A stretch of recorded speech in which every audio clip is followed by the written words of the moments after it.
The story begins with someone resting his hand on the ground, gripping a staff. It was Yan Yongqing, battered, bruised, and trembling from his injuries. He questioned the unseen presence, demanding to know why this was happening. Raising his head, he spoke with disbelief, recognizing the angel who served the light.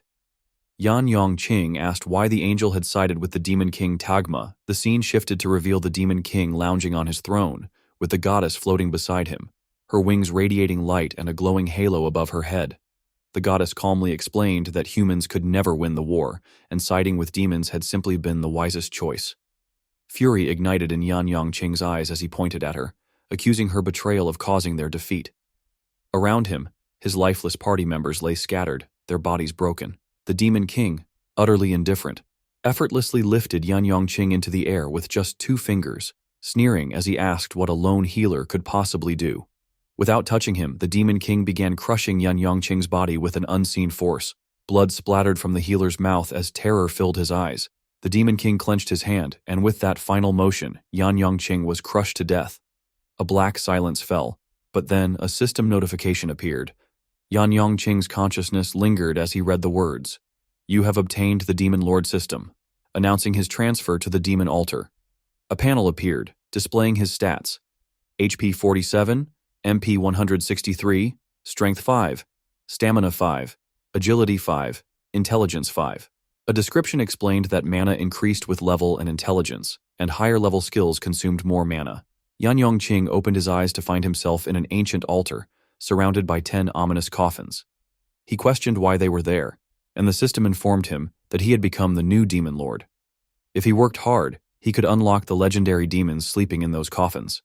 He had also acquired skills: demon summoning, which allowed him to convert souls into demons, and enslave demon, which temporarily bound lower-level demons to his will. Despair turned to grim resolve. After 5 years of fighting demons for the light, he now bore the title of Demon Lord. Was this fate's twisted sense of justice? One coffin glowed with blue energy, and Yan Yongqing vowed to take revenge on the goddess and her betrayal. The system instructed him to stand at the altar's center to return to the human world, and as he stepped onto it, blue light shimmered and gathered in the coffin. The energy surged into Yan Yongqing, turning golden as it transported him back to the human realm. Determined, he resolved to settle the score with the Angel of Light. But the scene shifted to a grave, where a man named Su Dingfeng, a level 2 warrior, stood with flowers. He muttered bitterly that Yan Yongqing had been the worst, abandoning his comrades to die. Yet, a voice suddenly echoed, "At least build me a gravestone." Dingfeng spun around, stunned to see Yan Yongqing standing there, casually commenting on his tombstone. The shock made Dingfeng spit out his lollipop, exclaiming in disbelief. Yan Yongqing, grinning, assured him that he was as real as it got. Dingfeng burst into tears, saying they had mourned him for 5 years. This revelation stunned Yan Yongqing, who couldn't believe half a decade had passed. Moments later, however, he scolded Dingfeng for still being level 2 after 5 years. Furious, Dingfeng snapped, demanding if that was really the most important point. They hopped onto a scooter and drove past a colossal angel statue. Yan Yongqing, eyes narrowing, dismissed the humans' belief that the angels had defeated the demons. He revealed the truth of the goddess's betrayal, shaking Dingfeng to his core. Dingfeng suggested celebrating Yan Yongqing's return with food, but the newly resurrected demon lord refused. He insisted they head straight to the dungeon. At the dungeon entrance, Yan Yongqing exploded with rage upon learning of the entry fee and the 80% profit cut. A smug, bespectacled man dismissed his complaints, explaining that dungeon fees had been standard for years. Dingfeng dragged Yan Yongqing away, warning him not to pick a fight, as the dungeon staff outnumbered them. He explained how humans had forced monsters into dungeons, but as the seals weakened, adventurers constantly fought to keep them contained. Yet, after the angels' supposed victory, guilds turned dungeons into profit machines, leaving adventurers like Dingfeng stuck at low levels. Grateful for Dingfeng covering his ticket, Yan Yongqing promised to repay him soon. Inside the dungeon, Yan Yongqing revealed his level had reset to 1 and asked Dingfeng to help him level up. The two ventured in, only to be attacked by a giant scorpion. Dingfeng confidently charged the monster, swiftly blocking its attack with his shield and slicing through its body. Yan Yongqing observed that while Dingfeng was a tank, his level advantage made these monsters trivial. He shouted for Dingfeng to pull more enemies and start AoE farming. With Dingfeng's help, Yan Yangqing quickly reached level 2. The level up granted him a second demon conversion slot and a new skill, Soul Tremor, which paralyzed enemies with fear. Excited, Yan Yangqing tightened his fist and prepared to show Dingfeng something new. Channeling orange energy, he used his demon conversion skill. The energy swirled around the scorpion's corpse, and from it, a crimson scorpion warrior emerged, now a loyal demon under Yan Yangqing's command. Dingfeng watched in awe as the majestic level 1 demon warrior rose, marking the first step in Yan Yangqing's new path as the demon lord. The main character felt a jolt of surprise as the scorpion monster transformed into a humanoid demon. Dingfeng observed the shift, noting it seemed to share the demon's trait of shapeshifting, calling the skill incredibly cool. With determination burning in his eyes, the main character commanded the level 1 demon warriors to clear out the minions before facing the final boss. The warriors dashed into the dungeon's depths, swiftly eliminating the smaller monsters. As a result, both the main character and Dingfeng gained experience. The main character acknowledged the summoned demon's strength, noting they surpassed minions of the same level. Dingfeng, with a smug grin, suggested leaving the demon warriors to grind while the main character rested, claiming it would be an effortless way to level up. The main character admitted he had thought of that, but dungeon fees and cut percentages made every run a financial loss. Suddenly, the severed head of a level 1 demon warrior tumbled toward them. Dingfeng's shock was palpable as he realized the warrior, who had easily defeated the minions, had been one-shotted. The dying demon, head barely clinging to life, apologized to the main character, explaining they had cleared the last minion but inadvertently alerted the boss, who was far beyond their capabilities. The main character reassured the demon that he hadn't expected it to defeat the boss anyway. The gruesome aftermath painted a brutal picture, torn body parts of the level 1 warriors scattered around, and in front of the carnage stood the final boss, Mole King Rark. Dingfeng proposed sticking to their strategy, offering to shield the main character. But the main character refused, choosing to act as bait instead. Despite Dingfeng's hesitation, the main character insisted he would be fine, showing middle finger to the final boss. The insult enraged the creature. Our main character ran to the left side, acting as a perfect bait for the monster, who lunged after the main character as he sprinted, luring it into position. Just as the boss was about to strike with his jaw, the main character activated his skill, Soul Tremor, paralyzing the monster. He shouted for Dingfeng to attack, and Dingfeng struck the monster's exposed rear, blood spilling. But the skill suddenly failed, and the boss, writhing in pain, dug a massive hole and escaped underground. Breathing hard, the main character joked about Dingfeng's attack, likening it to slicing a mountain with a butter knife. Dingfeng retorted, explaining the boss was armored everywhere except its belly and rear. The main character formulated a plan. The boss would likely target him again, fearing Soul Tremor. He instructed Dingfeng to stand directly across from him, sword at the ready, to strike when the boss emerged. Dingfeng, trusting his companion, prepared himself. The ground rumbled as the boss burst forth, claws extended. Dingfeng stabbed the monster at the perfect moment, forcing it fully above ground. Enraged, the boss retaliated, shattering Dingfeng's shield, the claws nearly tearing him apart. But Dingfeng dodged in time, and the main character immobilized the boss again, signaling Dingfeng to finish the job. With one final brutal slash, Dingfeng tore through the boss's belly, killing it. A system notification announced their victory and the rewards. Rark's explosive carapace shield, which stored block damage to release in a counterattack, and a short dagger that occasionally triggered an extra slash.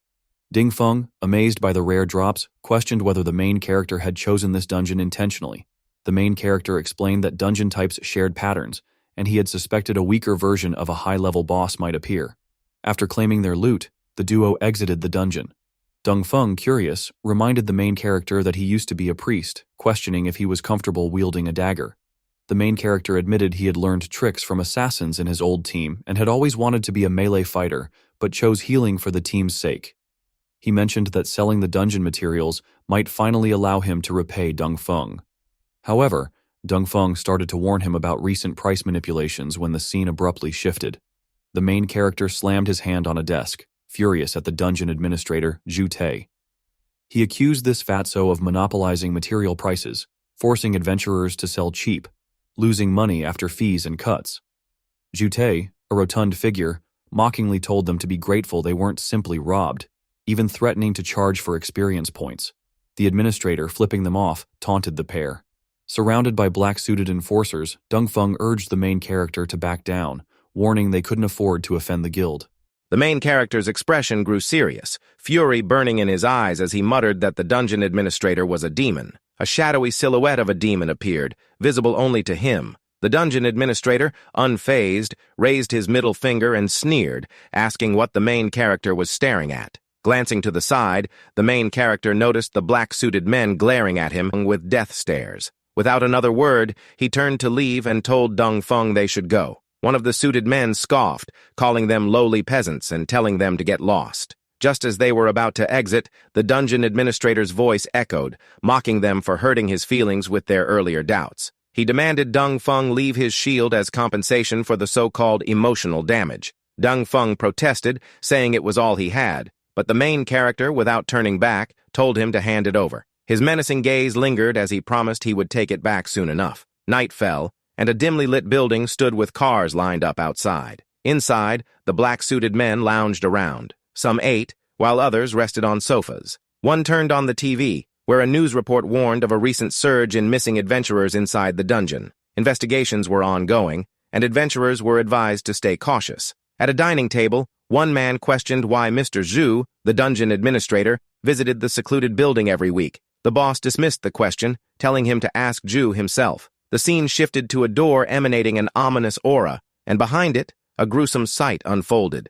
Zhu Tai gnawed on a severed hand, his eyes gleaming with malice. Back in the room, the men heard a noise outside. One decided to check, assuming it was just a stray animal. But shock overwhelmed him when he discovered a stone had been thrown at their car. As he cursed in disbelief, the main character surged from the shadows, wind swirling around him, hair rippling like a storm. The suited man stumbled back inside, disoriented, as the others demanded to know what happened. But he collapsed, debuffed by the soul tremor skill. The main character burst into the room, moving like lightning, and kicked one of the black-suited gang members with brutal force. Drawing his dagger, he disrupted the entire room. One of the men tried to charge his magic, but the main character dashed forward, slashing him apart in an instant. Bodies dropped one by one until only a single man remained. Trembling, he screamed for someone to kill the intruder quickly. But the main character unleashed soul tremor again, ensuring no one was left standing. Approaching the door that radiated the sinister aura, the main character felt its overwhelming presence. He opened it, his breath hitching at the grotesque sight of a corpse on the table, surrounded by mountains of skulls. Zhu Tai, the dungeon administrator, feasted on human flesh, unfazed by the intrusion. The main character, voice laced with cold determination, declared he had finally found Zhu's hiding place. Zhu, licking his fingers clean, laughed darkly and announced the main character would be next on the menu. He mocked the audacity of a mere level 2 adventurer daring to challenge him, proclaiming that the adventurer had sealed his fate. Grinning, the main character reminded Zhu of his earlier promise. If someone took what was his, he would make sure to take it back. He unsheathed his dagger, one hand in his pocket, the blade gleaming with intent. Zhu, gathering magic in his hands, spat threats, promising to roast the boy alive and make him regret his arrogance. The fatso launched a barrage of magic at the main character, but the main character lunged forward, gracefully dodging the attacks. He spun through the air, narrowly evading every spell. The fatso's eyes widened in shock, unable to comprehend how someone could avoid his magic so effortlessly. Without hesitation, the main character began slashing at the fatso, relentless and precise. The fatso recalled registering as a level 1 healer in the dungeon, leaving him baffled by the main character's agility. Despite the flurry of attacks, the fatso barely managed to evade, with one dagger swipe grazing dangerously close. The fatso gasped, realizing how close he had come to death. But in an instant, his body bore numerous slash wounds. The main character, unfazed, admired the fatso's abilities, fire-based magic and flight, and deemed him worthy of becoming a servant. Frustrated, the fatso roared, demanding the main character stop acting tough. A monstrous red hand burst from the fatso's mouth, triggering an explosion of debris. As the dust settled, the fatso's true form emerged. A level 2 elite demon named Burner Pondi. The main character instinctively backed off. Burner Pondi, now free, mocked the main character, assuming he was just a low-level adventurer. The demon sneered, mentioning he accidentally burned his previous host and lamenting the need to find another. Seizing the distraction, the main character activated his skill, Enslave Demon. He realized he had to act fast and began casting the spell. The elite demon, noticing the spell, vanished at lightning speed, zipping around the room with blinding agility. He taunted the main character, boasting that no long-casting spell could hit him. The demon's speed was overwhelming, and he managed to strike, but the main character lunged backward, narrowly avoiding the blow. The demon's flames scorched the floor, burning through it instantly. The main character noted the disadvantage of fighting in such a cramped space and decided to change the battlefield. He escaped to the rooftop, leaping toward the forest. The demon chased him, flames blazing, claiming that hellfire would reduce anything to ashes. The pursuit through the forest was fierce, with the demon hunting at an incredible pace. The main character hid in the shadows, waiting for an opportunity to strike. The demon searched, taunting the main character for hiding like a rat. But the main character lurked above, dagger ready. Just as the demon sensed danger and turned, the main character struck, barely missing his target but managing to cut the demon's leg. Enraged, the demon retaliated with hellfire, but the main character dodged and grabbed the demon's tail to evade. The chase intensified, flames engulfing the forest as the demon fired relentlessly. The main character reached a dead end, a mountain. The demon, confident in victory, charged an inferno cannon, obliterating the mountain. Gloating, the demon assumed the main character had been reduced to ashes. Yet, at that moment, a claw emerged from the ground, pinning the demon in place. It was the dungeon boss, now the main character's servant. The demon, confused, realized the main character had anticipated the attack and baited him into a trap. Furious, the demon attempted to break free, charging a spell. But chains wrapped around his neck. The main character, wielding enslaved demon, walked toward him, commanding the demon to cease all movements. The demon succumbed to the spell, hypnotized. The main character ordered his servant, Rark, the Scorpion King, to release the demon. Now, under the main character's control, Burner Pondy obediently handed over all valuable items, revealing the fortune amassed from monopolizing low-level dungeons. Just then, the enslaved demon chains shattered. Burner Pondy broke free and lunged at the main character, aiming to kill. But the main character, prepared, struck with his dagger, severing the demon's head in one fatal blow. A system notification appeared, announcing the elite demon's elimination and the main character's level up to level 3. The new skill, Lord Privilege, allowed him to share experience points with his demon servants and better utilize their skills. The main character, now stronger, forced the fallen demon to swear loyalty. The elite demon revived as a servant, filling the second of 3 slots in the main character's roster. With a cold stare, the main character ordered his new servant to lead him to more dungeons, determined to shatter the rogue guild's monopoly. The scene shifts to a building, focusing on a particular flat. A delivery boy knocks on the apartment door, announcing the delivery. The apartment belongs to Ding Feng. Confused, Ding Feng mutters that he hasn't ordered anything recently, but accepts the package anyway. He places it on his desk, opens it, and gasps. The package is heavy, filled with gold bars and a shield. A piece of paper inside carries a message from the main character.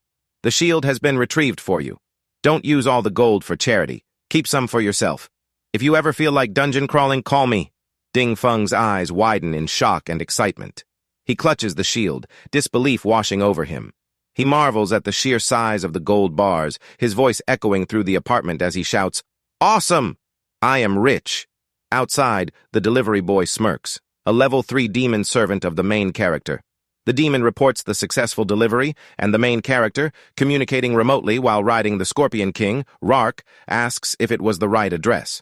Meanwhile, the demon walks down the stairs, explaining that shutting down one of the temples weakens the Light Angel's power. The main character, facing the temple, acknowledges the strategy and instructs Rark to enter stealth mode. The scene shifts to a destroyed building, the aftermath of a brutal battle. People gather, sifting through debris. Jutong, the Scorpion Guild's treasury head, demands to know his brother's whereabouts. A black-suited man reports that everything was burned to ash, the result of an unfamiliar time attribute fire magic.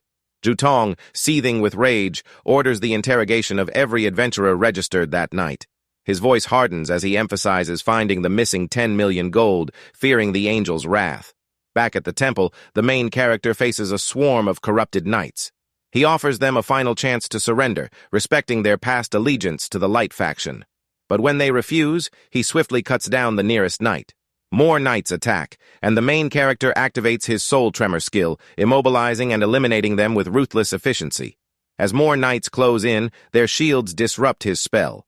Undeterred, the main character uses one knight's head as a springboard, launching himself into the air to strike them down. The corrupted knights, bewildered by his strength, refuse to retreat, fearing the Overseer's wrath. The level 3 elite corrupted light knight Overseer appears, indiscriminately attacking, even killing his own soldiers in a colossal blast. Smoke billows from the devastation, but the main character emerges unharmed, shielded by Rark. The Scorpion King growls, and the main character translates amused. Rark says, "Trash. You disgust me." The Overseer, seething with contempt, lunges at the main character, vowing to make him regret stepping into the temple. Elsewhere, a purple-haired man interrogates a terrified adventurer, showing him a picture of Ding Feng. The adventurer, trembling, reveals Ding Feng's address, begging to leave. The purple-haired man, feigning mercy, lets the adventurer run, then coldly slays him with a skill called Magic Blade Hidden Heart. The scene shifts back to Ding Feng's apartment. A knock on the door interrupts his celebration.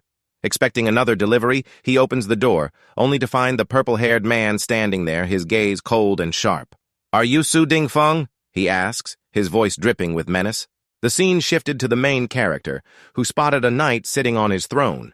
The knight's gaze locked onto him, a sneer curling on his lips as he asked how a bug had managed to infiltrate the chamber. He questioned the Overseer's whereabouts, wondering aloud if he had fallen asleep. The main character cracked his knuckles and smirked, mentioning the Overseer as he retrieved something from his inventory. With a cold, deliberate motion, he hurled the Overseer's severed head toward the throne. The head rolled to a stop, lifeless eyes staring into nothingness. The main character remarked that the Overseer was indeed asleep, permanently. The knight's expression darkened as he processed the sight. He muttered in disbelief, acknowledging that the main character had taken down a level 3 elite without a scratch. He admitted the intruder was tougher than the average bug, then drew a gleaming sword from his inventory, warning that the main character had no idea who he was up against. The knight introduced himself as Arbiter Argus, the corrupted Radiant Knight's commander, his body crackling with golden light. His level remained a mystery. Without hesitation, the main character activated his Soul Dremor skill, but the knight effortlessly resisted it, leaving the main character stunned. Argus lunged forward, launching a barrage of powerful strikes. The main character barely dodged, flipping into the air. He countered with a magic spell, but the knight summoned a light shield, deflecting the attack. The impact created an explosion, filling the arena with smoke. In the mist, Argus pondered how a low-level fire skill had managed to crack his shield, the strongest defense of its kind. But before he could react, the main character emerged from the shadows, driving a dagger into the knight's neck. Blood sprayed, and Argus staggered. He turned to face the main character, accusing him of an unethical sneak attack. The main character grinned and declared that everything was fair in love and war. He mocked Argus for serving the light goddess who had betrayed humanity, questioning the knight's sense of morality. Argus fell to his knees, hands trembling as blood pooled around him. Despite the grievous wound, golden light shimmered around Argus's neck, healing him at an unnatural speed. The main character's eyes widened, realizing this recovery surpassed even the best priest's abilities. Argus, now fully healed, retaliated with a brutal shoulder charge, sending the main character flying. Argus's blade radiated golden energy as he activated his Radiant Flash skill, a massive area attack that engulfed the entire arena. Convinced of victory, Argus returned to his throne, grumbling about the incompetence of the Jew Scorpion Guild for allowing such trash to slip through. Just as he settled back, a familiar voice rang out. The main character, alive and standing, declared he finally remembered who Argus was. Years ago, when the main character was a rookie, a teammate had been brutalized by the Jew Scorpion Guild for reclaiming a stolen magic stone. When his teammate sought justice from the Adventurer's Tribunal, he was instead stripped of his qualifications, while the elite guild member responsible went unpunished. The knight who had ruled in favor of the guild back then had been none other than Argus himself. Argus, rattled by the revelation, claimed the goddess's favor shielded him and his followers from the consequences of mortal actions. He unsheathed his sword once more, asserting that the main character's survival had been a fluke. This time, he swore, the strike would be inescapable. Argus invoked Light Judgment, summoning a colossal golden blade that hovered above the arena. The massive sword locked onto the main character, ready to deliver a fatal blow. Sensing the overwhelming danger, the main character realized dodging was nearly impossible. He braced himself, knowing he had only one option left. He would have to use that move. The main character unleashed his final move, energy swirling violently around his hands.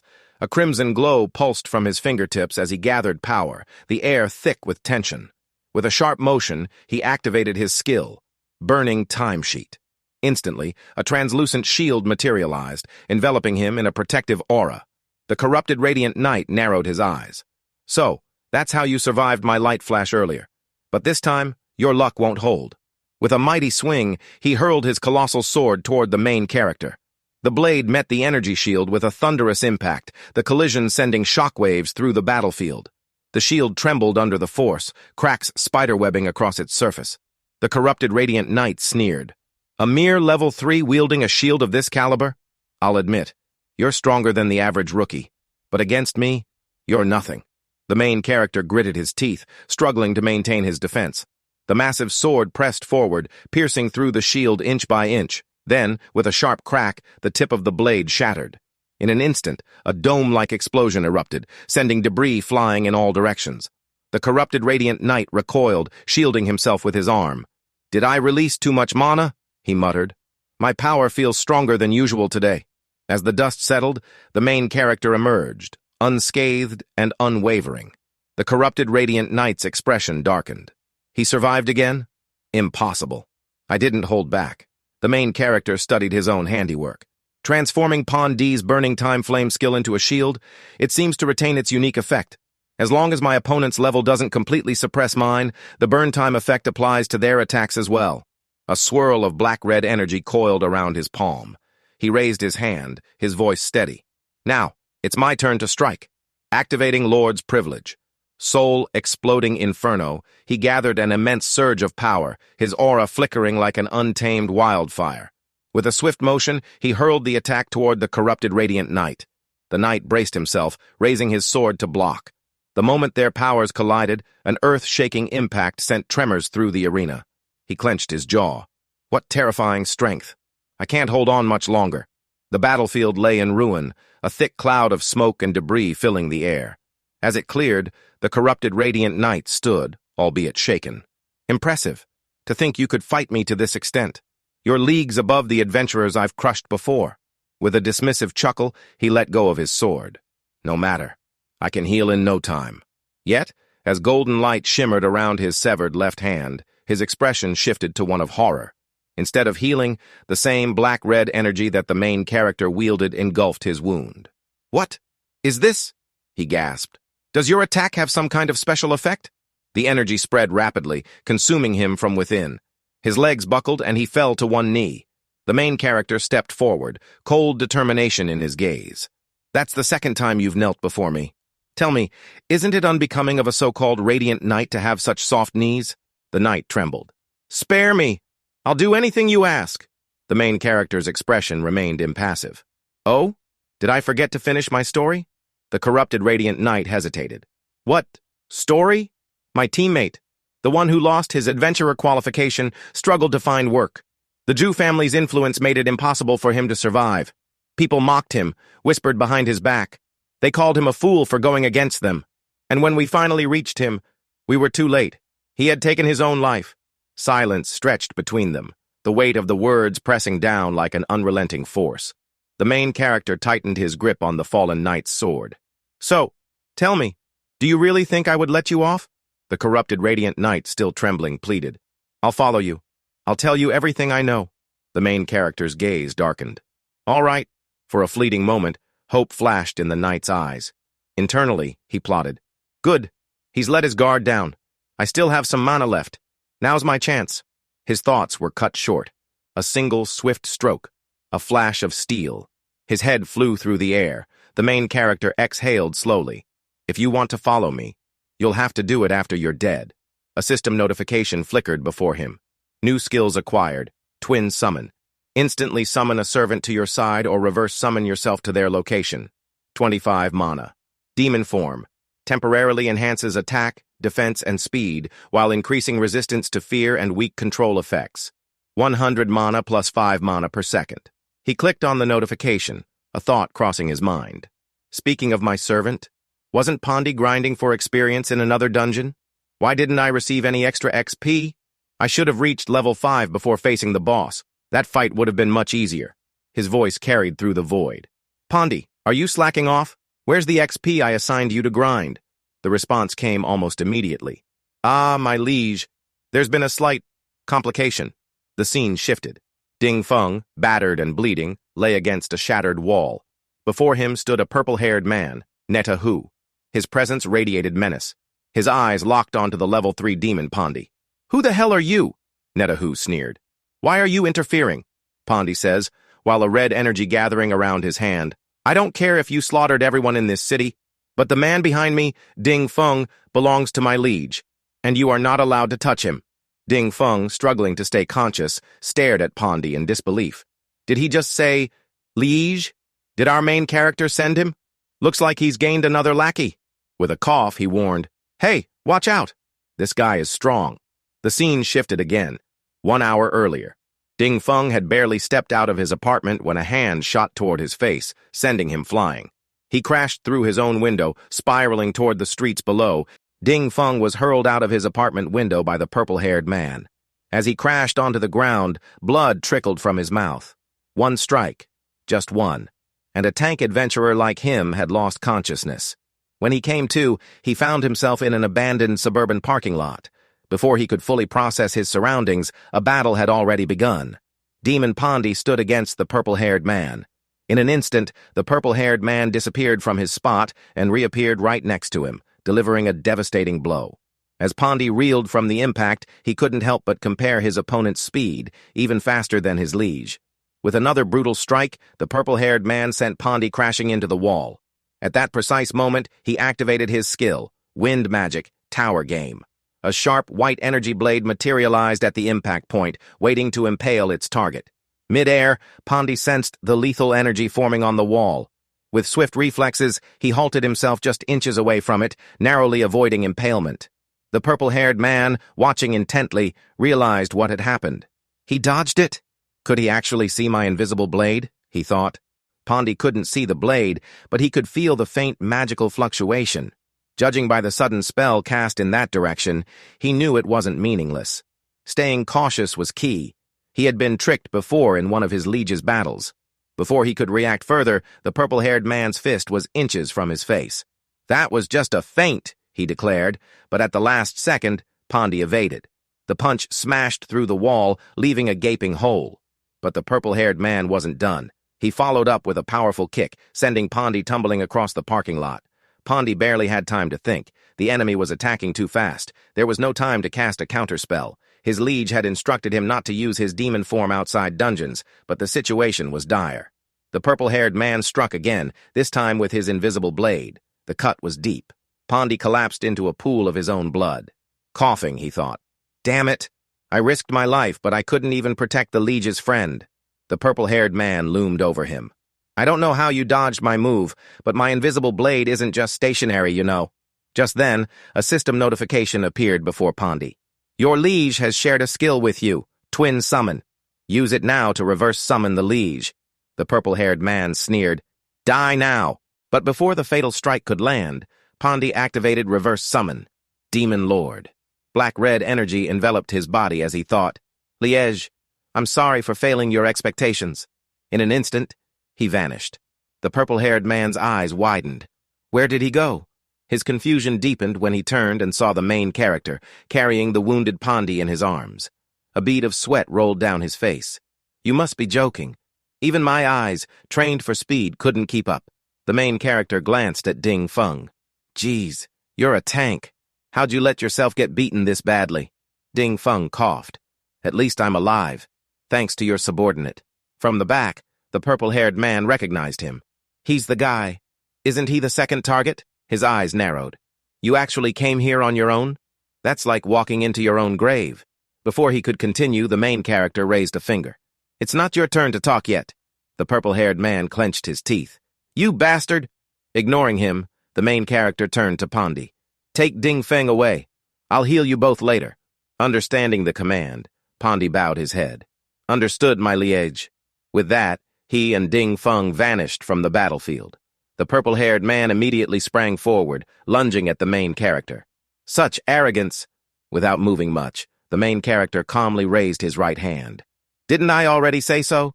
And with one swift motion, he delivered a devastating slap. The impact was so fierce that the purple-haired man spun through the air like a cartoon character, landing hard on his back, crushing part of the parking lot. Coughing blood, he stared in shock. Who is this guy? Even if he lied about his level at the entrance registration, I know all the big names in this area. But I've never seen him before. Looks like I have no choice but to get serious. Before he could act, the main character appeared before him, moving faster than his eyes could track. So fast, he thought, barely able to react. But then a sinister grin formed on his face. You've stepped right into my trap. At that moment, the invisible blade's energy shifted, ensnaring the main character where he stood. The purple-haired man unleashed his abilities, locking the main character in place. A smug grin spread across his face as he taunted, remarking that the main character was pinned like a specimen. His laughter rang out, but it quickly faded when he saw the unwavering gaze of his opponent. Sweat trickled down his forehead as he sneered, declaring that a no-name newbie could never outplay a seasoned veteran like himself. But before he could relish his supposed victory, the restraints he had placed shattered in an instant. Shock widened his eyes. The golden shield enveloping the main character neutralized every attack. A tremor of realization struck him as he questioned whether his opponent could be a holy knight.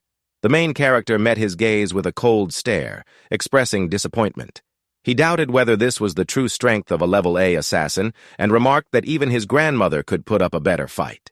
The insult sent a jolt of fury through the purple-haired man. His hands clenched, magic surging around him, but the main character turned his back and walked away, stating that his opponent was too weak, not even worth killing. He instructed the assassin to deliver a message to his masters, warning them not to interfere with his people again, or he would wipe out the entire guild. Trembling with rage, the assassin roared, refusing to be looked down upon. Magic ignited around him as he activated his skill. Bright blade, full form, initial slash. The parking lot trembled, debris crashing down from the force of his attack. The main character barely glanced over his shoulder, questioning whether the assassin was courting death. The golden shield absorbed the falling wreckage without a scratch. Despite the fierce strike, his opponent stood unharmed. The main character smirked, acknowledging the slight improvement in damage output, but deeming it insufficient to break his defenses. In an instant, the assassin vanished, teleporting behind him with a red dagger gleaming ominously. He claimed that if even that attack failed, perhaps this move would succeed. He lunged, aiming for the kill. The main character remained unfazed, deeming the effort futile as the golden shield activated once more. The assassin gritted his teeth, revealing that the demon-slaying sword had nearly cost him everything. It was meant to be unstoppable against shield users like his opponent. The main character responded flatly, questioning whether that was truly the case. The dagger struck, piercing through the golden shield. But just as it made contact, a second red shield manifested, shattering the weapon instantly. The assassin's breath hitched as he found it impossible to comprehend. Before he could react, a brutal kick crashed into his face, sending him soaring through the air, out of the parking lot and into the sky. As he tumbled, disbelief consumed him. He struggled to understand how there could be another layer of shielding and why the second one had destroyed the demon-slaying sword. Above him, the main character closed in. The assassin pleaded for his life, warning that killing him would bring the wrath of the Jew-Scorpion Guild. The main character remained unreadable, pointing out that the guild had already sent the assassin after him. Horror flashed across the assassin's face before a burst of magic sent him hurtling toward a mountain. The impact shattered a chunk of rock, leaving his burnt and broken body sprawled in the rubble. From a distance, Ding Feng and a level 3 demon observed the battle. The demon noted that, after just one exchange, the main character had already mastered his skill and even combined it with his own traits, enhancing it beyond its original form. Ding Feng scoffed, expressing skepticism. He believed it was merely level suppression, explaining that a higher-level fighter always had the advantage. Same attacks, same defenses, but the lower-level one took more damage. The demon smirked, expressing excitement at following someone with such potential. He believed that the rival of the demons was now within reach. The scene shifted. The main character stood beside the burnt body of the purple-haired man. A notification appeared. He had defeated the adventurer Nedahu and gained 250 experience points. A second notification followed, indicating that he had acquired Assassin's Ashes, an item that could be used for demon conversion. His expression darkened as he reflected on the revelation. He realized that killing people granted experience points, and that adventurers provided slightly more XP than regular monsters, akin to elite enemies. A grim thought crossed his mind. He had previously focused solely on grinding for health, never engaging in combat or killing. The Guild Alliance forbade such actions on the surface, but he now saw that gaining XP from adventurers was far easier than grinding dungeons. The scene cut to a level 3 dungeon. A chained, masked man collapsed as a sword sliced through him. A notification appeared, indicating that 50 XP had been gained. Standing over the corpse was a level 6 elite adventurer of the Ju Scorpion Guild, Hunter Ju Yin.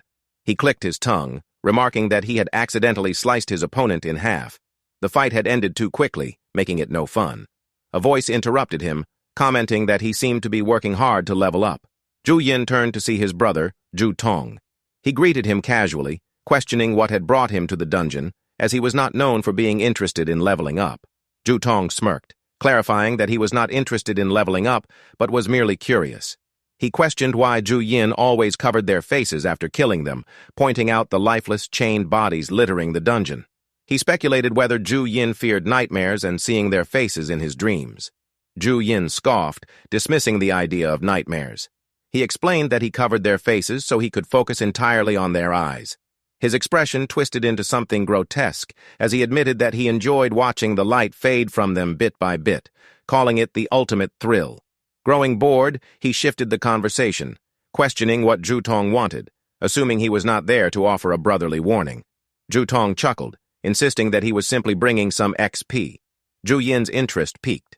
Ju Tong pulled out his phone and held up a picture, remarking that Ju Yin enjoyed killing adventurers to level up. He pointed out that this one was level 5 and suggested that his XP should be worth more than those of the level 3s. Ju Yin's smirk widened. The scene shifted to an apartment building. The main character and Ding Feng sat on the sofa.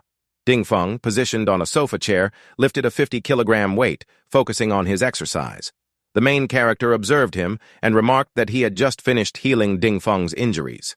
He questioned whether it was wise to push himself so hard so soon.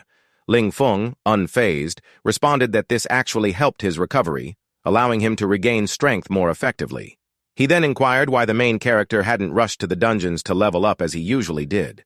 With indifference, the main character replied that he never said he wasn't leveling up. His minions were currently farming in the dungeon, and the experience was rising steadily. The scene shifted to a level 6 dungeon known as Devil's Lair. There, Pondi, a level 3 demon and servant of the main character, had now reached level 5. He sternly reminded the other servants not to slack off. The other demon servants, all level 5, included Rark, a demon minion, Arbiter Argus, and the assassin Natahu. They all turned their gaze toward Pondi. Natahu scoffed, questioning why Pondi, who served the same liege as the rest of them, got to lounge around and bark orders. Arbiter Argus joined in, accusing Pondi of merely relaxing in his original form while they did all the work. He pointed his sword at Pondi, threatening to slice him in half. Pondi, gripping the tip of the sword, retorted that aside from the dumb bug, he had been with their liege the longest. Since that bug wasn't particularly intelligent, he asked them who else they would rather listen to. The so-called dumb bug Pondi referred to was Rark, the Scorpion King. Meanwhile, Rark was busy chasing an ant, unintentionally proving Pondi's point. Pondi suggested a competition instead of arguing. Without waiting for a response, he shot forward toward a horde of imps. As he flew, he challenged them to see who could contribute more experience to their master. The other demons, startled by his speed, hesitated for a moment.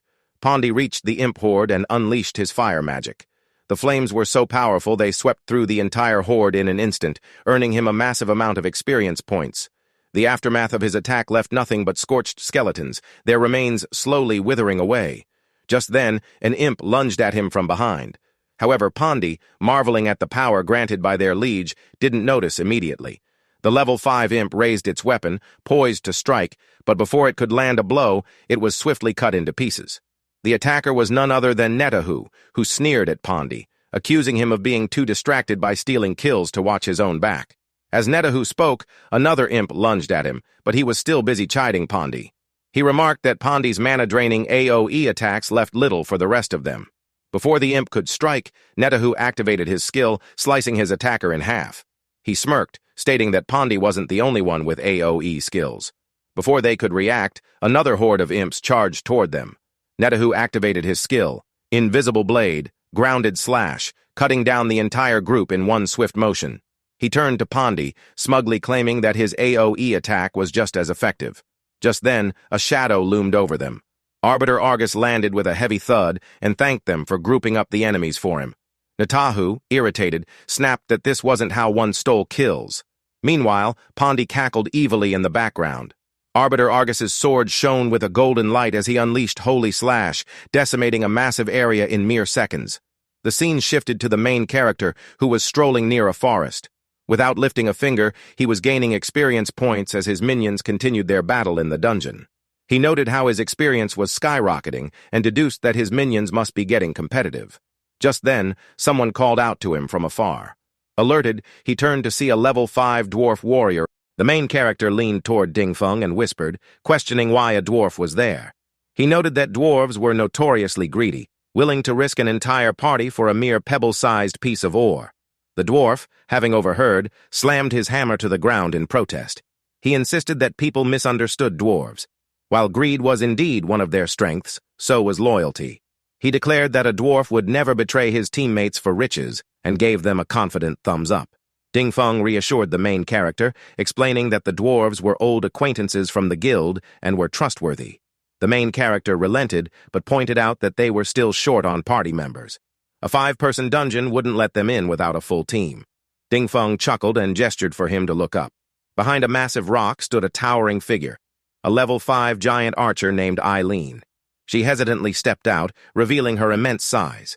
The group was momentarily stunned before she quickly hid behind the rock again. Dingfeng explained with amusement that despite her size, Eileen was actually quite shy. Still puzzled, the main character asked about the last party member. At that moment, a voice echoed, apologizing for being late due to traffic. The main character turned to see the final member, Zhu Ying, a level 4 adventurer hunter. Zhu Ying greeted them with a reassuring yet cunning smile. Internally, he noted that he had never been in the spotlight and had even disguised his true level. He assumed the others probably believed him to be weak. Dingfeng placed a hand on Zhu Ying's shoulder, explaining that he was a former guild member recommended by their ex-leader. He had a rough past and had begged to be taken in. Zhu Ying expressed gratitude. Dingfeng continued, warning the others not to be deceived by Zhu Ying's low level. He was a strong control-type support, invaluable in dungeons. The main character studied Zhu Ying, sensing that something was off. He indeed appeared to be level 4, but there was an unusual aura about him. The scene transitioned to the level 6 dungeon, Enchanted Forest, as the party made their entrance. The scene had shifted 2 hours earlier to an apartment where Dingfeng questioned the main character. He asked whether they were forming another 5-person team to explore a different dungeon. The main character responded with a questioning tone, wondering if it was difficult to gather an A-team now. Dingfeng assured him that it wasn't a problem, taking on the task himself. He noted how hardcore the main character was, pointing out that despite having many underlings grinding for him, he still intended to gather an elite team to enter a dungeon. He questioned why the main character wouldn't just wait for them to finish and then bring them along. The main character, glancing at his phone, explained that waiting too long might allow another guild to claim the dungeon. He also mentioned that the dungeon boss could potentially counter him, making quick action necessary. Hearing this, Dingfeng lunged from his seat, heading for the door. He told the main character to send him the dungeon coordinates and swiftly left to gather the team. The scene shifted back to the present, where the team was traveling through an eerie, dark forest shrouded in purple mist. Zhu Yin, trembling, voiced his unease, asking Dingfeng if the dungeon felt strange to him. Dingfeng, irritated, retorted that every dungeon was eerie at first, but became normal with experience. Elaine, the giant archer, handed Zhu Yin a lollipop, calling it magical. She mentioned that she ate them when she felt nervous. Zhu Yin, staring at the enormous candy in his hand, joked that it could kill someone if thrown. However, his light-hearted moment was interrupted as the main character suddenly realized something. He turned to Dingfeng and asked where Dove was. The scene shifted to the dwarf warrior, Dove, who stood astonished before shimmering blue crystals, their glow reflecting in his widened eyes. He marveled at the sheer quantity of magic ore and excitedly declared his impending fortune. Without hesitation, he began mining, and upon noticing even more deposits deeper in the cave, he ventured further, hoping to find rare minerals. Dove's eyes sparkled when he discovered a golden crystal emitting a radiant glow. Just as he lunged forward to mine it, the crystal vanished, and golden light engulfed him. Back with the party, Ding Feng expressed frustration at their prolonged walk and questioned whether Dove had truly come this way. The main character affirmed that this was the most likely place, since dwarves were naturally drawn to mines. Suddenly, the dungeon trembled, and a deafening noise echoed from afar. A shadowed figure sprinted toward them. Ding Feng pointed and identified it as Dove. As Dove ran, he shouted for everyone to flee. Behind him, stone golems pursued relentlessly. Ding Feng, smugly, mocked Dove for being scared of a few golems while retrieving his sword. But then, a darker presence loomed. A second silhouette emerged, a level 7 rare boss, Weeping Wrath. The party's eyes widened as the towering statue of a horned woman with glowing green eyes and a body drenched in oozing liquid pursued Dove. Zhu Yin, watching from the side, internally cursed their bad luck, lamenting how the dwarf had led an even bigger threat straight to them. Without hesitation, he turned and ran, deciding that surviving was better than gaining experience points. The dungeon entrance came into view, its exit bathed in a bright green light. The entire party sprinted toward it, chased by the monstrous statue. Ding Feng, pushing himself to his limits, noticed the statue gathering energy in its mouth before releasing a torrent of corrosive green liquid above them. Unexpectedly, the main character came to a halt. Ding Feng, baffled, demanded to know what he was doing. The main character, calmly assessing the situation, noted that the attack covered too large an area to evade. He activated his light shield and ordered everyone to gather around him.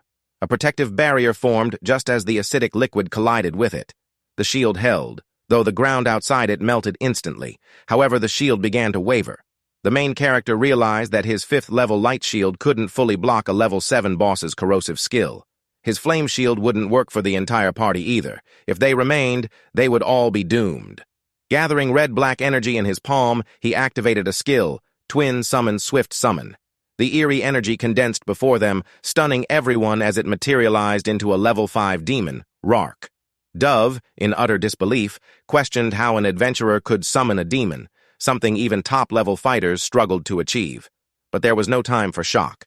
The main character ordered Rark to dig a tunnel for their escape. The demon swiftly burrowed a passage, large enough for the party to crawl through. The giant archer Elaine led the way. Ding Feng hesitated, asking what the main character intended to do. The main character reassured him with a simple hand gesture and told them to go. As the 3 party members, Elaine, Dove, and Ding Feng, disappeared into the tunnel, Elaine voiced her concern about whether the main character would make it. Ding Feng grimly stated that he wouldn't be able to escape once the shield dropped, as the corrosive liquid would flood the tunnel. Dove, unwilling to leave their leader behind, called it dishonorable to abandon him. Ding Feng, however, casually waved it off, saying that the main character had something planned. From a cliff above, Zhu Yin observed the chaos and felt relieved that he had run first. If he had stayed, he would have been among those about to be wiped out. The scene returned to the main character, now face-to-face with the towering statue. The Weeping Wrath sneered as the shield finally dissipated, releasing the corrosive liquid. Yet, to its surprise, the main character remained unscathed. Zhu Yin, still observing from afar, was shocked. A level 7 rare boss should have had a massive skill advantage over a level 5 adventurer. How had he broken the boss's attack? The answer became clear. The main character had leveled up. Red energy swirled around him as a system notification appeared. Flame Shield upgraded to Flame Armor. The new armor absorbed more damage, consumed more mana, and would persist until manually deactivated or the mana depleted. The battle had just begun. From a distance, Zhu Yin observed the scene in shock, questioning how the main character had leveled up. Frustration overtook him as he clutched his head, muttering to himself, struggling to comprehend the situation. The main character hadn't fought any monsters, so how had he gained experience? The confusion gnawed at him. The scene shifted to 5 minutes earlier, revealing a level 5 demon named Pondi. He stood alongside the main character's servants in a level 6 dungeon, hunting IMP. Addressing his companions, he noted that they had already cleared most of the dungeon. Surely their liege, the main character, should have leveled up by now. Arbiter Argus, a demon, turned to Pondi and remarked that the pesky bug had seemingly been summoned just now by their liege. Pondi, deep in thought, acknowledged the statement, realizing that things weren't easy on their liege's side. He felt an intense urge to join the battle and attempted to sense the liege, hoping to be summoned. The focus returned to the main character, who was locked in a tense moment. A massive statue of a giant woman boss loomed over him, its colossal leg descending in a devastating strike just like solo leveling episode 1. He reacted instantly, dodging the blow by a hair's breadth. As he ran, he drew his sword from his inventory, analyzing the situation. He knew that large creatures moved slowly and that attacking their lower body was the most effective strategy. Without hesitation, he slashed at the giant statue's leg.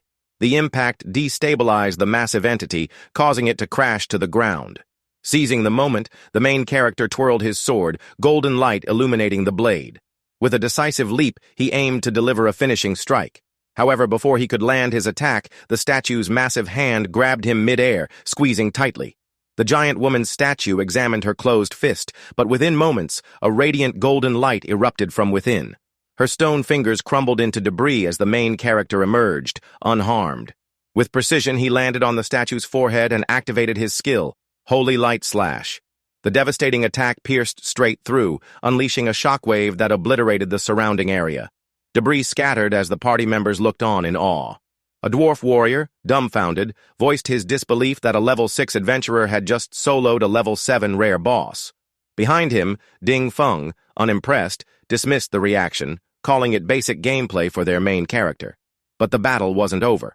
The main character sensed something was off. Despite nearly depleting his mana, the fight had felt unusually easy. The difficulty of a rare boss one level higher shouldn't have been this manageable. Suddenly, he noticed corrosive liquid converging towards the remnants of the statue. The green substance gathered around the broken stones, pooling together before rising into the air. Alarmed, the main character activated his skill, Flame Armor.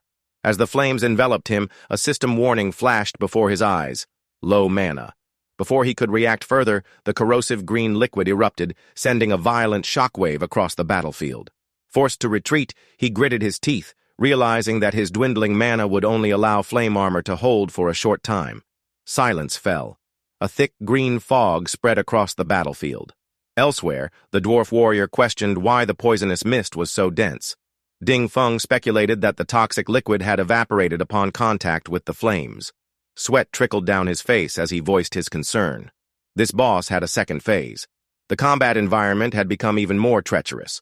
The fog was not only corrosive, but also obstructed vision. He wondered why their main character hadn't summoned his minions for assistance. Meanwhile, the main character remained engulfed in the green haze.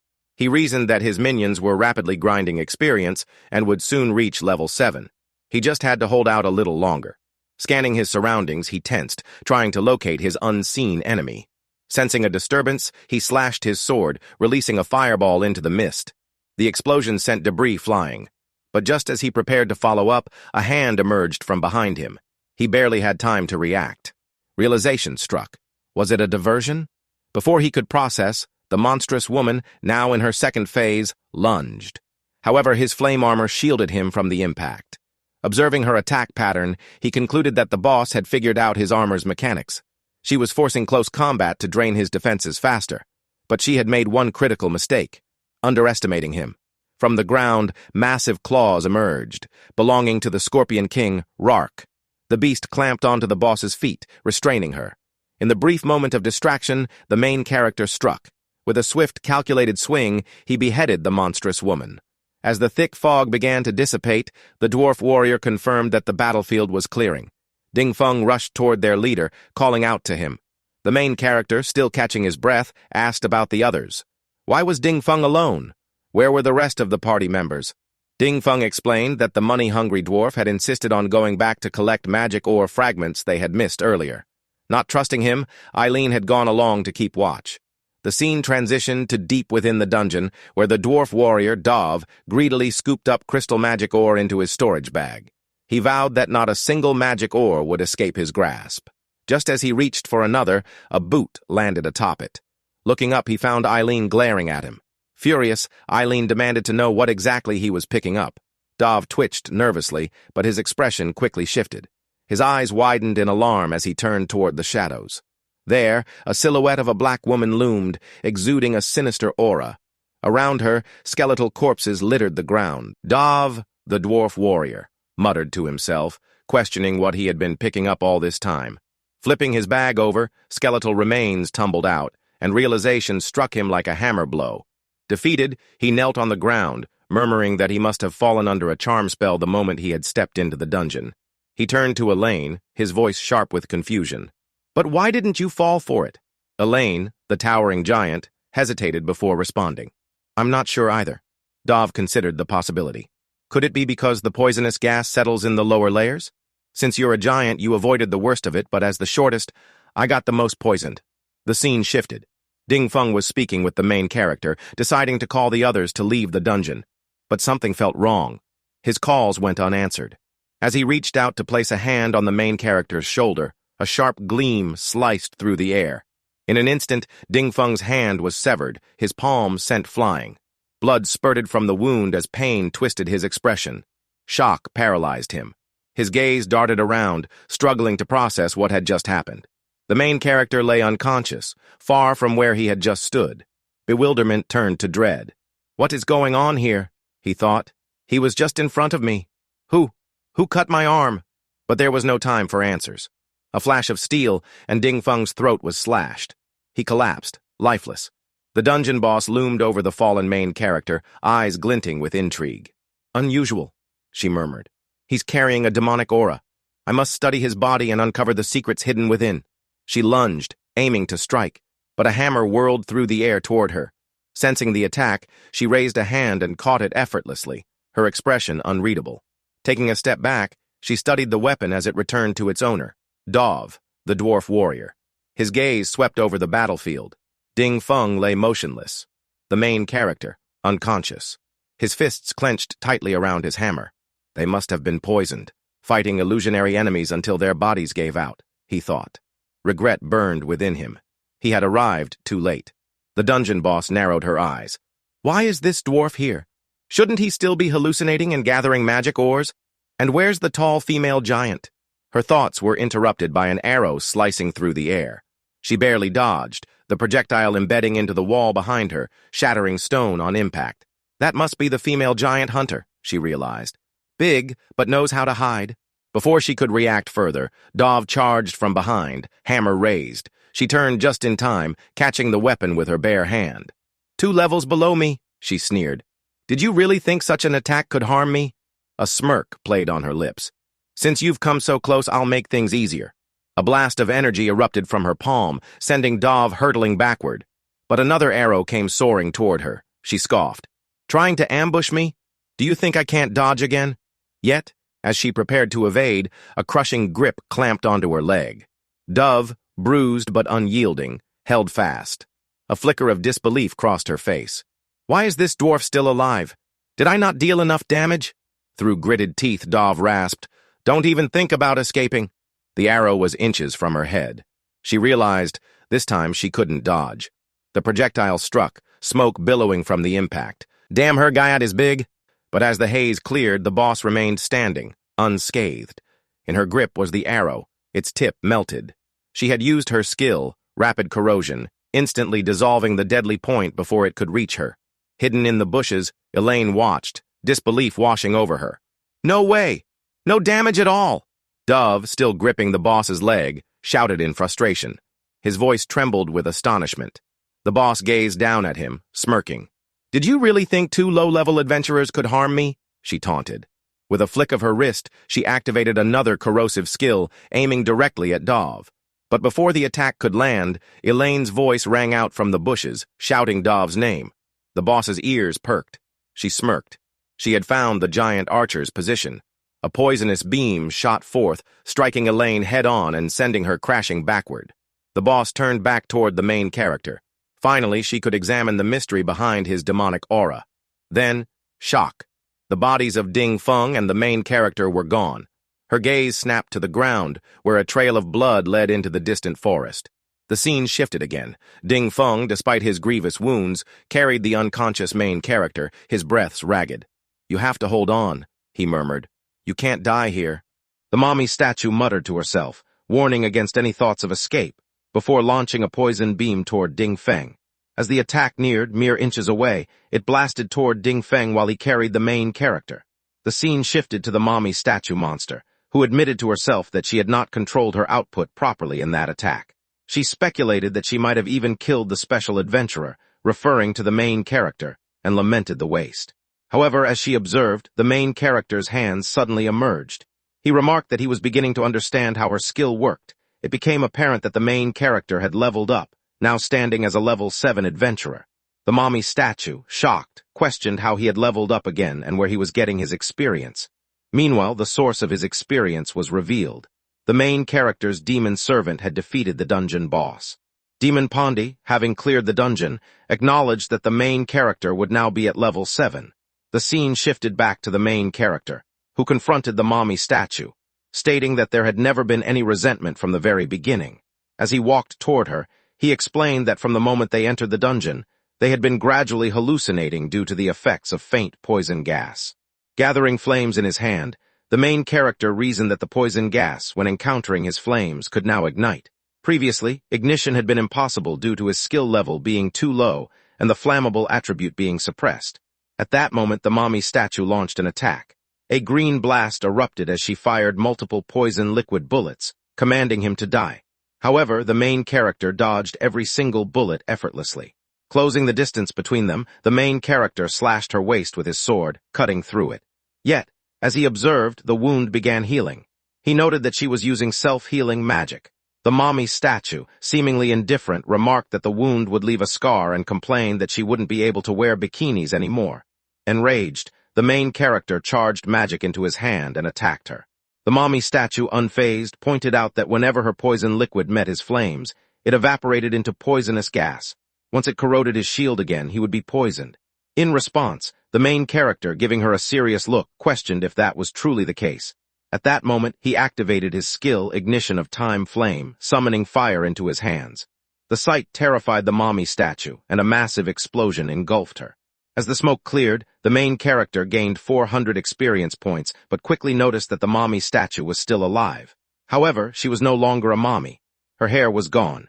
Internally, she acknowledged that she had successfully fooled him again using her illusion. Deciding to hide for now, she planned to return and settle the score after recovering. Even if she couldn't defeat the main character, she intended to eliminate the rest of his party. Before she could execute her plan, a sudden slash appeared, destroying the horns on her forehead. Shocked, she realized she had been ambushed and wondered if a sixth person was present. However, a red hand emerged and touched her back. It belonged to Demon Pondi, who corrected her, stating that there was also a seventh. Panicked, she questioned where all these people were coming from, but before she could react, Demon Pondi blasted her away. She tumbled like a discarded toy, completely burned. At that moment, a red slash cut through her, severing her body in half. As she remained suspended in the air, Rark opened his mouth and swallowed her whole. After some time, Demon Pondi smacked Rark, reprimanding him for swallowing the dungeon boss, emphasizing that the main character was supposed to turn her into a servant. He demanded that Rark spit her out immediately. Obeying, Rark regurgitated the dungeon boss. The main character observed her closely and noted that she was still breathing. Meanwhile, Demon Pondi and the other demons, including the corrupted Radiant Knight and the demon Nedahu, recognized their liege's presence and bowed down before the main character, addressing him as their master. The No More Mommy statue, enraged at the demons, accused them of being useless scum and questioned why they, being demons like her, were bowing to a human. Refusing to submit, she declared that she would rather die. The main character, unfazed, raised his sword and coldly commanded her to die. In defiance, the mommy statue screamed, affirming her decision that death was preferable to submitting to a human. A silence fell as the main character struck, ending her life. However, in an unexpected turn, the mommy statue opened her eyes. Her hair and horns had returned. Another demon approached her and confirmed that she was awake. The corrupted Radiant Knight dismissed her as another piece of trash, while Demon Pondi remarked that yet another underling had been added. Now transformed, the mommy statue had become one of the main character's demon minions. Looking at him, she observed his commanding presence. Overwhelmed by his power, she bowed down and respectfully greeted him, addressing him as her liege. And damn, her guyot is big. In front of the main character, a system notification appeared, indicating that he had now become a level 7 adventurer. His skill, demonic form, had upgraded into demonic nightmare. This new form no longer consumed mana, increased the damage dealt by 10%, but also caused him to receive 10% more damage. The second skill was mana amplification, allowing him to enhance his abilities by consuming additional mana. The third skill was minion skill. One of its abilities, Venom Spray, consumed 127 mana to release venom in either projectile or ray form, causing high corrosive damage and poisoning the target. Additionally, The main character had gained another minion skill, Venom Field, which consumed 127 mana to create an area of poisonous gas, poisoning enemies and inducing hallucinations. As he absorbed the situation, the main character collected his loot. The first item was the Tear of Venom, which could be used to craft weapons or equipment with poison attributes. It also had the ability to preserve corpses, delaying decomposition. The second item he received was a small bag of magic ore fragments, an essential material for crafting adventurer weapons and equipment, which could also be sold for money. The third reward was the magic blood ore, which had a higher drop rate from bosses but a very low chance to be mined. It was an essential crafting material. The scene then shifted to our level 7 demon, Burner Pondy. He felt a surge of strength once again and marveled at the feeling of growing stronger alongside his liege, the main character. To him, the experience was simply amazing. At that moment, Eileen called out to the main character. Turning around, he looked at her questioningly. Eileen, carrying both Dov and Ding Feng, informed him that they were in critical condition. Laying them down, she explained that she had used up all the beginner's healing potions on them, but their injuries remained severe. The main character assured her that he would handle the healing himself. Just then, he turned to the corrupted Radiant Knight demon, who immediately understood what he intended. The demon spoke, assuring the main character that there was no need for him to act personally, and that his subordinate would take care of it. Raising his hand, the demon released a golden shimmering light that began healing both Dov and Ding Feng. Observing this, the main character noted that they had been just short of gaining enough experience from the boss to level up. Otherwise, they would have been fully healed on the spot. Narrowing his eyes, he found it strange that the stone minions that had appeared with the boss earlier were now completely undetectable. Pondering this, he recalled that they had not attacked the minions during the boss fight, his talking about the stone golems. He wondered where they had gone. At that moment, the Weeping Wrath Demoness addressed him, revealing that there were treasure chests ahead that only she knew the location of. The main character considered that the chests might contain rare magic ores or even equipment, making it worth checking out. Meanwhile, Burner Demon Pondy observed the demoness and immediately thought that she was trying to gain favor with their liege through loyalty. He regarded her as cunning. The Weeping Wrath Demoness met his gaze with a smug look. Meanwhile, Ding Feng's condition improved significantly, and the main character noted that both Ding Feng and Dov were looking much better. Though their severed limbs could not regenerate, at least their lives were no longer in danger. He resolved to find a high-level priest to heal them once they left the dungeon. Turning toward Eileen, he instructed her to escort them out of the dungeon and seek a grand priest for their treatment. He reassured her not to worry about the cost. Eileen, looking down at him, acknowledged the order with understanding. As a precaution, the main character commanded the demon Netahu to accompany Eileen. Netahu acknowledged the order, addressing him as my liege. With that settled, the main character and the Weeping Wrath Demoness proceeded in the other direction. He instructed the remaining demons to stay in his demon space and follow him to open the treasure chests. Meanwhile, Netahu clenched his fist with a pleased expression, delighted at receiving a new escort mission. He was determined to perform well this time. The main character considered that the level 4 adventurer, Zhu Yin, had vanished. He speculated that Zhu Yin had probably escaped at the start of the boss fight. However, with Eileen's group now accompanied by Netahu, a level 7 demon, they should be safe. The scene shifted to Eileen carrying Dov and Ding Feng, with Netahu accompanying her. Netahu looked at Eileen questioningly, asking why she had draped a cloth over the dwarf, Dov. Eileen explained that Dov's armor had been completely dissolved, and it wouldn't be appropriate for him to walk around naked. Raising his hand indifferently, Netahu remarked that, as a demon through and through, both in past and present lives, he couldn't understand such behavior. To him, teammates were meant to be used, so why care about whether they were clothed or not? Before he could say more, the ground beneath him cracked. Alert, Netahu quickly jumped away just as a trap was activated. However, as he dodged it, chains shot out and attempted to bind him, forcing him toward the ground. Before they could fully restrain him, he sliced through them, realizing that his opponent specialized in ambush tactics similar to his own.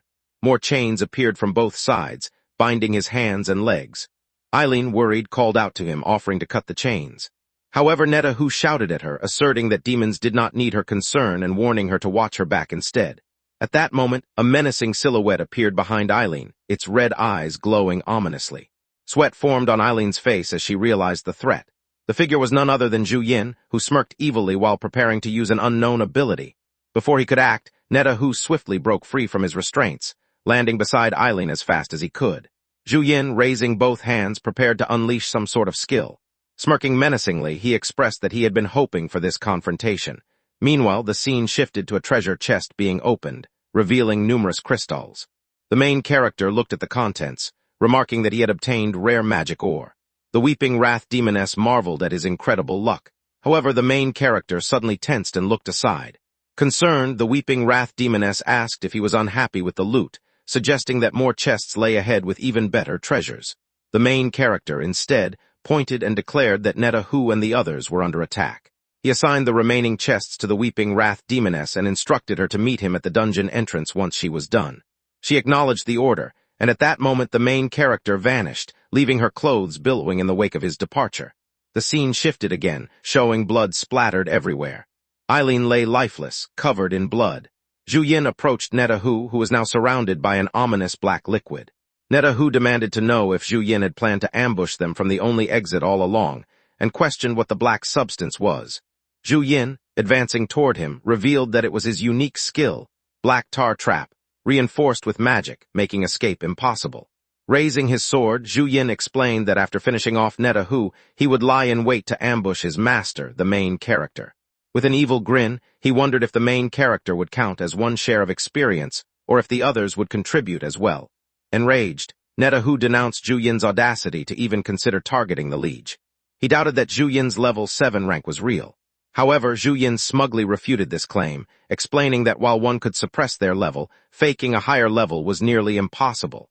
As his menacing aura intensified, his shadow revealed an ominous figure. He then asked Netahu what level he truly believed him to be. Now terrified, Netahu realized that Zhu Yin was indeed level 7, something he had deemed impossible. Zhu Yin then revealed that he had already been level 6 when he joined the party and had gained experience from the boss they defeated. Smirking, he hinted at what had happened to the dungeon's stone golems. Realization dawned on Netahu. Zhu Yin had lured the minions away from the boss and slain them beyond the range of shared experience. As Netahu processed this, he called out to his liege, hoping he had heard everything. At that moment, Zhu Yin closed the distance, his sword shimmering with blue light, assuring Netahu that while his master was not present, he would personally deliver his last words to him. At the exact moment when Zhu Yin was about to strike Netahu, the main character activated his skill, Twin Summon Reverse Summon. Zhu Yin's sword strike was blocked, and the main character appeared behind Netahu. It was revealed that the main character had blocked Zhu Yin's strike by throwing his own sword. A menacing aura could be seen emanating from the main character. He told Netahu that he had heard him loud and clear just a moment ago. Joan, now sweating, thought to herself that there even existed a skill that could reverse summon the master. At that very moment, the corrupted Radiant Knight appeared behind Zhu Yin. While swinging his sword, the knight exclaimed how dare Zhu Yin disrespect the leech and ordered him to die. However, Zhu Yin immediately activated his ability, triggering a stone pillar trap that sent the corrupted Radiant Knight flying. Zhu Yin then attempted to attack the main character, but the main character backflipped over him and landed beside him. As the main character landed, he triggered a trap known as the Lover's Embrace trap. From outside the trap, Zhu Yin remarked that the main character still didn't get it. He admitted he hadn't expected the main character to bypass all the traps and be summoned directly, but he had prepared an entire set of traps just for him. At that moment, Jun raised his hand and stated that the coffin of the Lover's Embrace had been specially designed for the main character. He activated his skill, causing numerous sharp, pointy cones to appear within the trap. Zhu Yin approached the trap, and upon inspecting it, noted that there was still no experience point pop-up. He realized that the main character was tougher than expected and must still be alive. Just then, a red energy aura appeared above Zhu Yin. Before he could react, a red energy blast shot toward him, melting the surroundings and disintegrating Zhu Yin into ashes and molten lava. Meanwhile, the main character was seen holding onto the tail of Demon Pond. While flying, Demon Pond told the main character that he had followed his instructions and preemptively summoned him out. Demon Pond questioned whether the enemy was dead. The main character, surveying the scene, remarked that since there was no experience point pop-up, it must have been a decoy. The scene then shifted far away from them. Zhu Yin was seen emerging from a stone, revealing it had been a disguised trap. While emerging, Zhu Yin thought that he hadn't expected the main character to be so tricky. Fortunately, he had prepared a substitute trap in advance, but he reassured himself that it wasn't a big problem. He noted that the path to the dungeon exit was filled with mined traps. While thinking this, he noticed something. Rark appeared from the ground, and upon seeing him, Zhu Yin was shocked. Zhu Yin gestured for Rark to stay quiet, but Rark screamed and revealed Zhu Yin's location. At that moment, Demon Pond appeared above Zhu Yin, looked down at him, and stated that he had found him hiding. Demon Pond then unleashed his hellfire at Zhu Yin. Zhu Yin narrowly escaped and began running toward the dungeon exit, panting heavily. Zhu Yin thought to himself that Demon Pond was too much trouble and had forced him to waste another substitute trap. He lamented that he had no effective traps for flying targets, but believed that the ground-spiked trap ahead might slow them down. While running, Zhu Yin noticed something large above his head. It turned out to be the sword of the corrupted Radiant Knight. The knight was activating all the traps using his long sword, causing every trap to activate simultaneously. Zhu Yin, now sitting in shock, acknowledged that the demon knight was still alive after being attacked. He further noted that the knight had used an AoE skill to trigger all his traps. Fear filled Zhu Yin's face as he realized he didn't have time to set new traps and had no chance of winning. He concluded that he had to escape quickly. Just then, a voice echoed behind him, declaring that he wouldn't get away. Zhu Yin was visibly terrified, realizing it was the Weeping Wrath, the mommy demon. She launched her poison skill at him, blasting green poison in his direction. The main character received 415 experience points and asked her whether the pop-up this time was real or just another illusion. He directed this question to the Weeping Wrath mommy demon. She replied that she wouldn't dare deceive him and declared that she had already reformed and returned to the path of evil. At that moment, the main character looked at Zhu Yin's lifeless, fleshless corpse and said it was now time to settle the score with the high. The scene shifted, revealing that the main character had now made Zhu Yin his servant. Zhu Yin's name, level 7, and class as a demon hunter were displayed. He was shown among all the previous demon servants, looking around nervously. At that moment, the Weeping Wrath mommy demon commented that Zhu Yin was now the newbie, laughing. Demon Pond told Zhu Yin to start calling him Big Bro from that moment onward. Both made these comments to Zhu Yin. The main character then arrived and remarked that they had collected quite a few demons and that it was time to assign tasks. He turned to the corrupted Radiant Knight and instructed him, addressing him as Argus, to be in charge of healing Eileen and the others. Afterward, he was to take them to the nearest adventurer hospital and then disguise himself as a regular person and remain nearby. Argus replied with obedience. Next, the main character pointed to Demon Pond, the Weeping Wrath mommy demon, and Rark, instructing the three of them to focus on grinding experience points in new dungeons. They were to skip hidden treasure chests and rare monsters that would require extra time, emphasizing that experience points were the priority. Demon Pond responded affirmatively. Finally, the main character turned to Zhu Yin, who was visibly trembling and revealed his shy demeanor. Zhu Yin looked at the main character, sweating. The main character told him that he and Netahu would switch to human form and return to their respective guilds. They were to report back to those who had sent them, claiming they had killed the main character and his teammates so their superiors could rest easy. Afterward, they were to remain in their guilds and report any intelligence back to the main character. Zhu Yin responded that the plan was brilliant. At that moment, the main character dismissed all the demons, and they vanished. The scene shifted again to a rocky terrain where numerous blasts were occurring. Someone was heard yelling, asking why the healer wasn't doing their job and why the tank wasn't holding the boss. A level 10 wild boss, a giant mammoth man, was seen chasing a group of people who were running for their lives. One of the women in the group shouted that if things continued like this, they would all get wiped out. The man leading the group, holding a staff, urged everyone to keep running, reassuring them that high-level adventurers were on their way. The scene then cut to a rocky terrain where a silhouette of a figure appeared. The figure was revealed to be a level 10 adventurer warrior from the Zhu Scorpion Guild. He was the leader of the guild and was named Zhu Zai. His appearance resembled that of a lizard man, with blue scales covering his body and a white robe flowing around him as he stood majestically. The lady and an adventurer were seen together. The adventurer was identified as Zeke. He was a level 9 adventurer. Zeke posed with his sword and shield, telling the lady that at this rate, no one was getting out alive. He shouted for someone to heal him and instructed everyone to use everything to keep him alive. The lady, a level 8 adventurer priest, used her ability and advised Zeke to activate his defense skill early. She mentioned that she would start her precast at that moment. Zeke activated his ultimate defensive skill, Unyielding Shield, and a large blue shield silhouette appeared in front of him as he held his own shield. He claimed to have once held off a Zeke-level boss for a full minute with that skill, and stated that holding it for 10 seconds shouldn't be a problem. The level 10 boss, a giant mammoth man, collided with Zeke's shield, shattering it. Zeke's expression turned horrifying as the mammoth man punched him so hard that he was sent flying along with all his comrades in the way. Zeke crashed into a large mountain or similar obstacle. Other adventurers murmured that the boss had instantly killed Zeke. Sweat appeared on their faces as they remembered that it was the warrior's ultimate defensive skill. At that moment, the shadow of the giant mammoth man appeared again.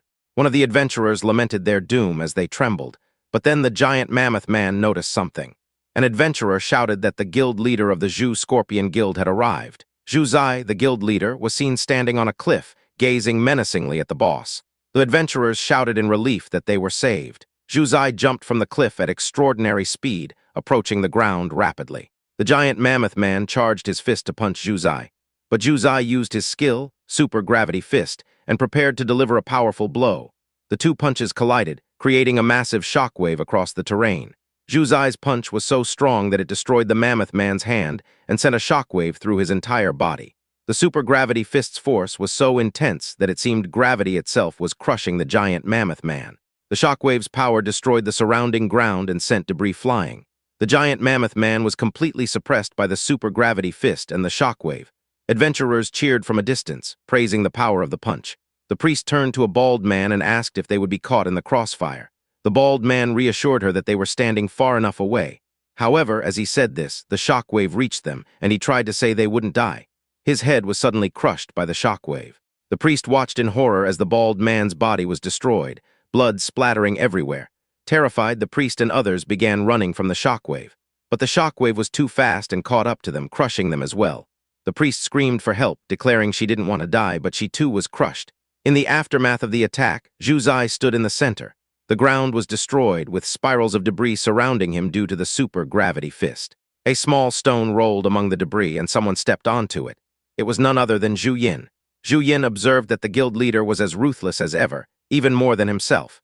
He approached Zhu Zai, calling him truly awe-inspiring. Zhu Zai questioned what Zhu Yin was doing there, asking if he wasn't afraid of being squashed into paste and silenced. Zhu Yin replied that the guild leader was kind and benevolent and wouldn't harm him. He suggested issuing a press release through Zhu Tong, claiming the dead adventurers were from another guild and had trespassed into their territory, thus getting caught in the boss fight crossfire. Zhu Zai dismissed the suggestion as nonsense and demanded to know the real reason for Zhu Yin's visit. Zhu Yin responded that he had good news.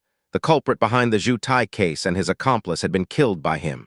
Zhu Zai turned away and told him such trivial matters should be reported to Zhu Tong, not to him. Zhu Yin bowed slightly and said he understood. He then asked if the guild leader was off to secretly meet the angel again. Zhu Zai snapped, glaring menacingly at Zhu Yin and activating a gravity skill that forced Zhu Yin to bow. Zhu Yin was horrified by the gravity's effect. Zhu Zai, glaring, warned him that if he dared to gossip again, he'd end up like the piles of meat nearby.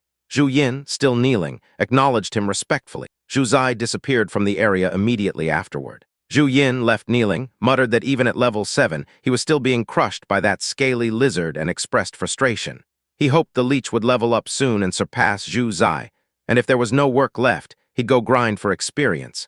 The scene then shifted to the Angel Temple. Someone was seen bowing in front of a golden door and addressing Lord Angel. It was Zhu Zai, who reported that the suspected savior from 5 years ago had been dealt with and requested an epic dungeon key as a reward.